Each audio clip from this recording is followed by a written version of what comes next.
The crew of the Space Shuttle Challenger honored us for the manner in which they lived their lives. We will never forget them. America's first in-flight space disaster was triggered by a simple rubber gasket that had frozen overnight. On January the 28th, 1986, the Space Shuttle Challenger broke apart in a fiery explosion that stunned the world. But amid the shock and sorrow, a haunting question arose: what became of the 7 astronauts' bodies after the disaster?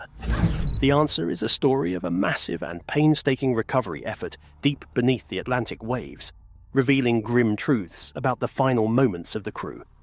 It challenges how we remember tragedy, survival, and the human cost behind space exploration's highest risks. The Challenger explosion's immediate aftermath. On the morning of January the 28th, 1986, millions across the United States tuned in to watch the launch of the Space Shuttle Challenger. The atmosphere at Cape Canaveral was unusually cold, with temperatures plunging overnight to levels never before seen on a shuttle launch day. Despite concerns about the effects of the cold on the shuttle's components, the countdown proceeded, and at 11:38 a.m., Challenger ignited and began its ascent into a clear blue sky. For the first 73 seconds, everything seemed normal. Families cheered, children clapped, and television commentators celebrated the mission. But then, without warning, disaster struck. The shuttle exploded, shattering into flames and debris that twisted across the sky. The sensory shock was so immediate and profound that many who witnessed it struggled to comprehend what had just occurred. Confused glances turned upward as 2 long white trails drifted apart, unlike anything spectators had expected. Some still believed the unusual sight might be part of the shuttle's complex staging process, even as the gravity of the situation darkened behind the scenes. Inside the mission control room in Houston, tension surged as telemetry data ceased and the lines of communication flickered uncertainly. Voices overlapped on headsets as flight controllers grappled with the impossible silence from the shuttle's systems. The hopeful routine gave way to dread within seconds. Flight Director Jay Green's carefully chosen words acknowledged a major malfunction, though the magnitude of the tragedy was only just becoming clear. The search for survivors and the recovery of debris began after the shipwreck incident. Coast Guard cutters and Navy vessels rushed toward the ocean area where pieces had fallen. Helicopters searched the water while rescue boats looked for any signs of individual survival, which included life rafts and helmets. The Atlantic Ocean provided only scattered remains, which included charred insulation and wiring and pieces of burnt metal that floated on the still waters. The emotional burden created a heavy load for the families and the public who had been watching the event unfold through live broadcasts. Parents attempted to reassure their children by presenting explanations, which ultimately became false comforting beliefs. NASA used formal updates to communicate information while the organization acknowledged internal developments. The explosion occurred above the ocean at an altitude of 50,000 feet, which created severe difficulties for emergency response teams and intensified feelings of mourning. The ocean's surface maintained an unsettling, peaceful appearance at night when ship spotlights produced bright light contrasts. The shuttle parts began to disappear beneath the ocean waves as they sank toward the seabed. The physical remains had scattered across a wide area, which created a disturbing underwater enigma. The world was left asking what had become of the crew who had vanished in flames. The ocean's eerie stillness masked a vast, haunting task that would soon bring clarity to the tragedy and challenge what everyone thought they knew about that day. The Ocean Recovery Mission. In the days following the disaster, a massive recovery operation took shape off the coast of Florida, involving hundreds of specialists from the Navy, Coast Guard, Air Force, and NASA. What began as a desperate search for survivors quickly turned into a painstaking effort to retrieve and reconstruct the shattered shuttle. The Atlantic here is deceptively shallow, often only about 100 feet deep, but working in its cold, murky waters proved treacherous for divers and crews alike. Surface vessels recovered the obvious floating debris: insulation tiles, fragments of the external tank, twisted metal from the orbiter's skin, and lightweight wiring. Every piece was meticulously tagged, photographed, and catalogued. Helicopters overhead mapped the patterns of drifting debris, helping guide divers to more promising locations below. Yet, what surfaced was only a fraction of the shuttle's remains. Beneath the ocean, the challenge intensified. Navy divers dove repeatedly into water with visibility sometimes reduced to just a few feet. Using neon markers and fluorescent dyes, they outlined concentrated areas of wreckage where clues awaited. The seabed was scattered with everything from tiny shards to massive, tangled metal beams, fragments as small as a hand to parts weighing hundreds of pounds. The operation to recover the lost material turned into an urgent task, which faced 3 challenges: time limitations, mounting pressure, and material degradation through corrosion. The fragile pieces needed protection from saltwater and ocean currents, which presented a threat to their safety.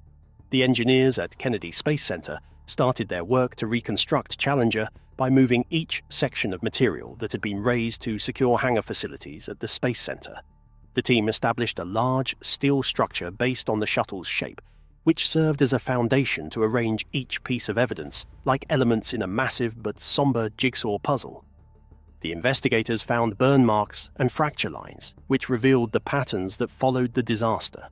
The recovery operation achieved its first major milestone by recovering more than 100 tons of material, which included thousands of parts that represented almost half of the shuttle's complete weight. The search operation under the ocean experienced a deep silence, which only sonar sounds and diver communications could disrupt. The recovery teams experienced new hope when sonar discovered a large object that lay partly buried in the sand, 18 miles from Cape Canaveral. The upcoming discovery would show the investigation's most personal and tragic aspect to the public. As the waves concealed the full truth, the recovery mission's scale and solemnity deepened, forcing all to confront the reality of what lay beneath. Discovery of the crew compartment. On March 7, 1986, over 5 weeks after the launch disaster, divers made a haunting discovery that would shift the course of the investigation. A large, heavy object lay half buried in the seabed, nearly twice as deep as previous finds. Its size and shape immediately distinguished it from scattered debris, a grim sign that this was the crew compartment where all 7 astronauts had been seated. The compartment was heavily damaged but largely intact, with shattered windows and crumpled walls twisted under immense pressure. The state of the wreckage revealed a violent story. Although separated from the shuttle in one piece during the explosion, it continued soaring upward to approximately 48,000 feet, before succumbing to a fatal descent lasting nearly 3 minutes. Its final impact with the ocean, at over 200 miles per hour, generated forces no human could survive. When the cabin was brought to the surface, the recovery team and NASA officials aboard fell silent. There was no celebration, only quiet respect and grief for the astronauts whose final moments had unfolded inside this crushed vessel. Media access was strictly denied, and a flag was raised above the recovered compartment as a solemn gesture of honor. The crew compartment, which authorities transported to a secure hangar at Kennedy Space Center, became the main subject for technical evaluation and personal research work. Engineers, forensic specialists, and pathologists joined together to investigate the wreckage, which provided them insights into how the crew experienced their final moments. The inside revealed that the explosion shock, together with rapid depressurization, would have rendered the crew unable to function. Astronauts might have regained their ability to think after the spacecraft started to descend, according to the minor signs of evidence which showed this possibility. The public never received complete information about this haunting insight, which deepened the tragedy. NASA investigators discovered within the cabin what they would later designate as crew remains, which existed as delicate fragments that had mixed together because of violent forces and the following weeks underwater. Identification became a lengthy and painful task because of the destruction that saltwater and pressure and time had brought to the materials. The compartment discovery confirmed the existence of Challenger crew members, while it provided essential information about their ultimate fate. The team, responsible for recovering equipment and astronaut memories, faced extreme difficulties when they attempted to restore the lost dignity of astronauts who had died during their service. The process of revealing the crew compartment to the world occurred during a time when the nation experienced deep sadness and showed great respect for its fallen heroes. The discovery brought forth a finding that heavily impacted recovery operations and the subsequent investigation which would take place to uncover the truth. The painstaking process of identifying the remains called for a depth of care and reverence matched only by the courage of those who had flown the shuttle in the first place. Handling and identification of remains. Once the crew compartment was secured at Kennedy Space Center, the focus shifted from recovering hardware to honoring the human lives lost. Inside a tightly controlled hangar, engineers and forensic specialists approached the wreckage with deep respect and caution, aware that they were handling the remains of 7 dedicated explorers. The atmosphere changed immediately, voices softened, movements slowed, and each step was deliberate, as if the weight of loss filled the air. This was no longer just a technical investigation, it was a sober act of remembrance. The remains recovered from inside the cabin were fragile, fragmented, and in some cases intertwined, having endured weeks underwater in cold, salty conditions. Salt water, pressure, and time had inflicted further damage, complicating the work of forensic teams. NASA chose to keep all details strictly confidential, out of deep respect for the astronauts' families. What was shared later acknowledged the painstaking nature of the process and the challenge of identifying increasingly delicate fragments. Identification methods relied heavily on the technology and resources available in 1986, a time when DNA testing was not yet standard. Investigators leaned on more traditional means: dental records, skeletal characteristics, and personal effects found alongside the remains. Some pieces could be matched with confidence to individual astronauts, while others remained inseparable fragments. Documentation was thorough, with every item photographed, tagged, and logged in precise detail to maintain a clear record. The remains were transported discreetly to a secure facility, believed to be at Patrick Air Force Base, where pathologists, medical examiners, and forensic specialists worked closely to confirm identities. Privacy was paramount. No photographs or media access were permitted, reinforcing the solemnity of the moment. Over weeks of careful analysis, investigators pieced together the difficult puzzle of who was who, guided by both science and a deep sense of responsibility toward the crew and their families. The tragic achievement provided closure to families. The investigation produced one disturbing possibility, which showed that some astronauts had survived until after the spacecraft disintegrated. The suggestion indicated that the cabin's sudden loss of cabin pressure would render them unconscious within seconds, but it created strong emotional impact for those involved with the situation. The exact time of death remained unknown, because the ocean impact had delivered deadly force. The final collision with the sea proved fatal, but all survivors demonstrated their ability to survive the event. The investigators had to overcome these facts, which created challenges that affected the investigators, family members, and the entire nation. The official report described the death details in general terms, which showed respect and dignity towards the deceased who had died for scientific progress. The fulfillment of these solemn duties marked a turning point, as families sought peace and the nation sought answers that extended far beyond the ocean floor. The final resting and memorials.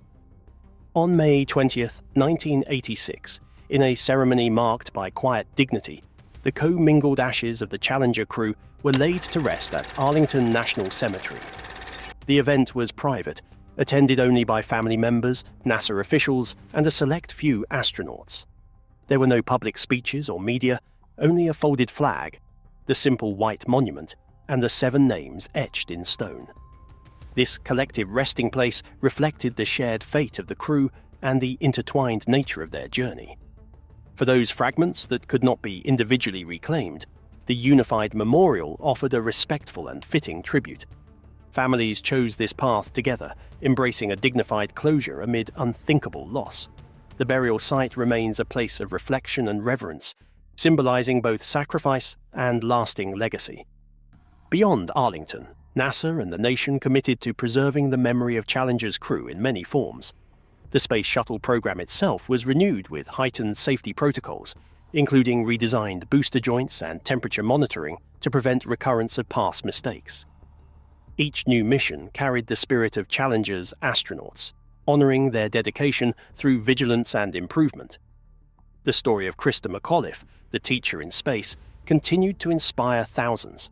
Her dreams of bringing space exploration into classrooms lived on through educational outreach programs inspired by her mission. While the Teacher in Space initiative was never revived, its spirit blossomed in countless ways, keeping alive the connection between space and everyday people. The Space Mirror Memorial at Kennedy Space Center added the names of the Challenger crew to create a permanent sunlight display that will last through future generations. NASA personnel hold a memorial event each year on January 28th to read aloud the names of the astronauts who died. The small ceremonies enable people to remember the past because they maintain the memory of events that exceed both news coverage and anniversary dates. Some of the divers and engineers who took part in the recovery have returned to these memorials, carrying their memories of the solemn task beneath the waves. They exist as human witnesses who demonstrate both the depths of human suffering and the power of human strength. The presence of these individuals shows how disaster recovery affects many different people in ways that completely transform their lives. The NASA facility maintains full protection over the shuttle remains, which exist as memorials of excellence instead of failure. The elements represent both the knowledge gained through experience and the unbreakable determination exhibited by those who pushed their limits. The living memorials distributed throughout the country create an everlasting tribute to Challenger and its crew, which serves as a permanent reminder to both remember and learn.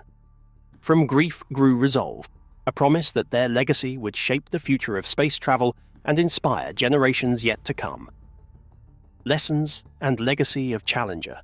After the recovery mission concluded, the nation faced urgent questions about how such a tragedy could occur.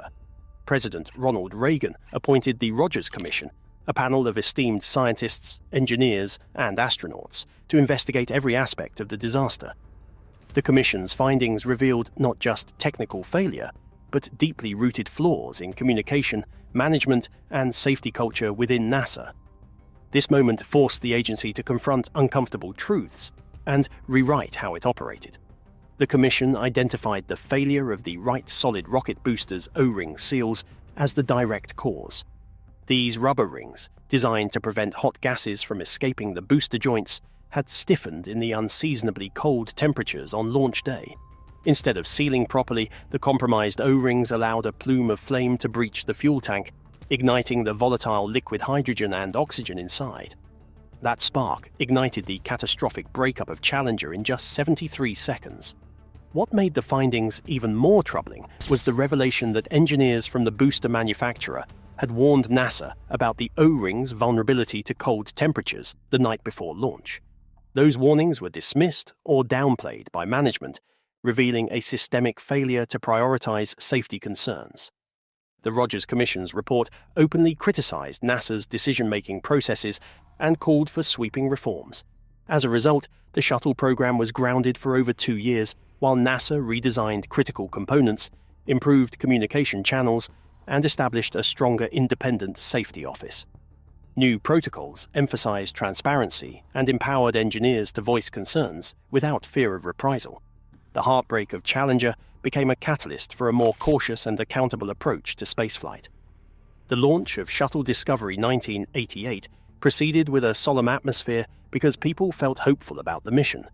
The names of the Challenger crew were read aloud during a moment of silence before liftoff.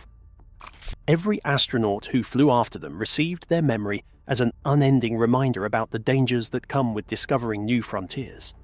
The tragedy transformed NASA through both its technical aspects and its organizational culture because safety became the main focus for the agency. The educational system and public remembrance maintained the memory of Challenger outside NASA. Krista McAuliffe, the teacher in space, inspired countless students through curricula adapted from her plans. The educational outreach program, which developed from the Teacher in Space program, maintained its original mission to educate young people about science. Challenger became both a warning and an inspirational story. At Kennedy Space Center, memorials such as the Space Mirror were updated to honor the lost crew, ensuring their names shine permanently in sunlight. The annual ceremonies, together with the informal remembrances, enable people to preserve their historical accounts which extend beyond major news reports and special dates. The emotional burden of their work has caused some team members to experience emotional distress during these events because Challenger's loss affected more people than just the families. The Challenger disaster is a story of tragedy, resilience, and hard-earned lessons. From the heartbreaking recovery to the sweeping reforms that followed, it reminds us of the human spirit's drive to explore despite risk. If you found this video insightful, please like and subscribe for more deep dives into history's most compelling stories. Your support helps us keep these lessons alive.